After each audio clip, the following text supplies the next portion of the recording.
Assalamualaikum warahmatullahi wabarakatuh. Selamat pagi dan salam sejahtera bagi kita semua. Perkenalkan nama saya Sialuhat Fadil dengan NIM H0512111016. Pada kesempatan kali ini saya akan mempresentasikan hasil seminar statistika satu saya dengan judul penerapan metode hybrid single spectrum analysis dan seasonal autoregressive integrated moving average pada peramalan nilai impor non migas di Indonesia dengan pembimbing utama saya yaitu Ibu Siti Syariman SSI MSI. Adapun pokok pembahasan pada presentasi kali ini yaitu pendahuluan teori metodologi penelitian dan daftar pustaka.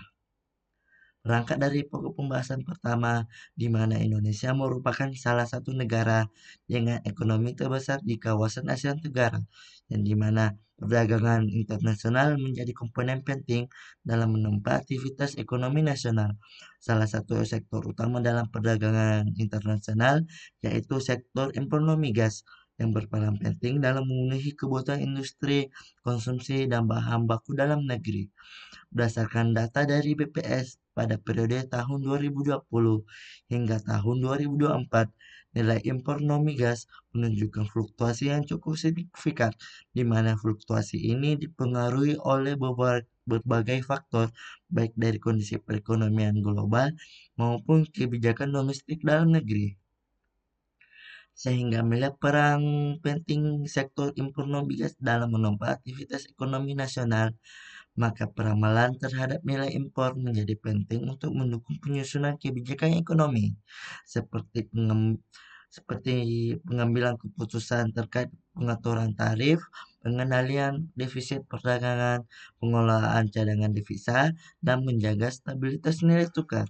Namun, pada data impor cenderung memiliki pola musiman, tren jangka panjang, dan komponen acak atau noise yang tidak dapat diprediksi secara langsung.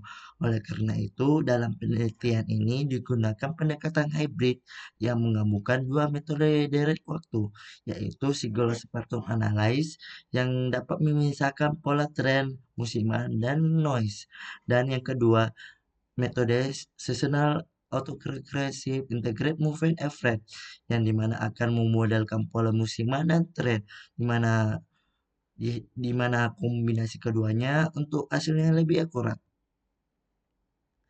Adapun dasar konsep konsep dasar SSA Sarima, di mana pada tahap pertama data dari waktu dianalisis menggunakan metode SSA untuk mendekomposisi data menjadi komponen tren, musiman, dan noise, di mana SSA ini memiliki keunggulan karena tidak memerlukan asumsi stasionaritas dan dapat menangkap pola-pola yang tersembunyi.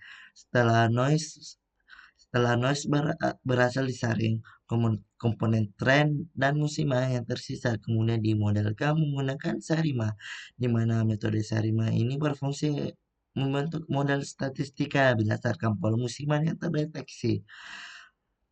Sehingga tujuan kombinasi ini untuk meningkatkan akurasi peramalan dan minimalkan pengaruh noise.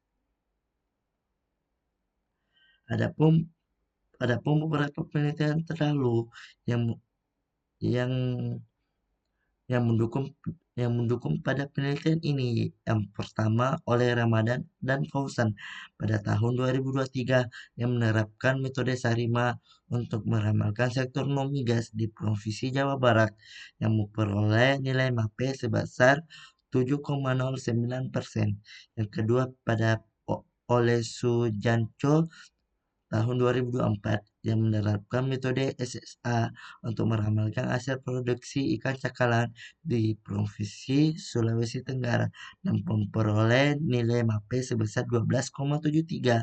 Sementara itu Salsalina dan Widyasari pada tahun 2023 yang menggunakan metode hybrid SSA Sarima untuk meramalkan jumlah pemakaian air bersih di PDAM Tirtadati Sipolangi yang dimana mencapai hasil akurasi yang sangat baik hingga MAPE sebesar 6,92%.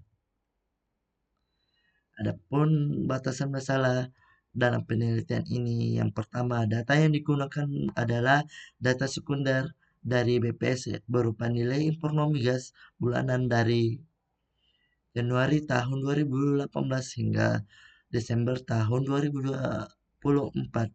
Yang kedua, ketepatan hasil peramalan dievaluasi menggunakan indikator mean absolute percentage error atau MAPE. Yang ketiga, penentuan nilai window L atau panjang jendela pada metode SSA melalui proses trial dan error dengan interval L lebih besar dari 2 dan lebih kecil dari N per 2 untuk mendapatkan nilai optimal dengan MAPE terkecil. Adapun tujuan penelitian ini yaitu yang pertama memperoleh hasil peramalan menggunakan metode hybrid SSA dan Sarima pada data impor non migas di Indonesia pada tahun 2018 hingga tahun 2024. Yang kedua, untuk mendapatkan hasil peramalan model hybrid sehingga dapat digunakan sebagai bahan pertimbangan dalam analisis kebijakan ekonomi. Adapun manfaat penelitian penelitian pada presentasi kali ini yaitu satu, sebagai sumber informasi mengenai kondisi impor non migas di Indonesia melalui penerapan metode hybrid SSA dan Sarima. Kedua, sebagai sumber acuan bagi pemerintah dalam merencanakan kebijakan ekonomi khususnya impor non migas yang lebih tepat. Adapun teori yang digunakan dalam penelitian ini yaitu pertama, yang pertama analisis dari waktu, yang kedua metode sepatu analysis, yang ketiga metode seasonal atau regression integrated moving average, keempat ukuran ketepatan nilai peramalan, dan yang kelima impor non migas. Adapun metodologi penelitian ini yang dimana sumber data yang digunakan yaitu nilai impor non migas yang di Indonesia dari situs resmi Badan Pusat Statistika melalui laman pada slide ini. Adapun variabel penelitian yang digunakan yaitu nilai impor non migas per bulan mulai dari bulan Januari 2018 hingga Desember 2024 yang terdiri dari 84 data. Adapun tahap analisis yang dilakukan dalam penelitian ini, yang pertama melakukan analisis deskripsi pada data, yang kedua membagi data menjadi data latih dan data uji, dan proses ketiga itu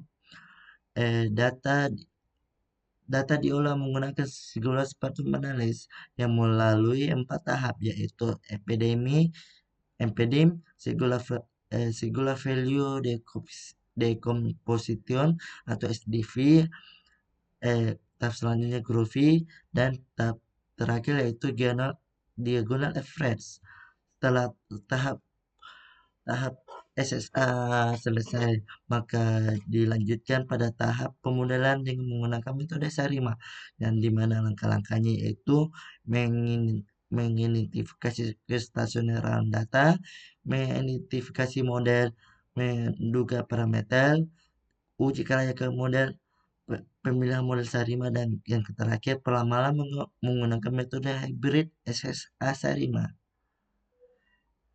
Adapun daftar pustaka yang digunakan pada penelitian ini sebagai berikut.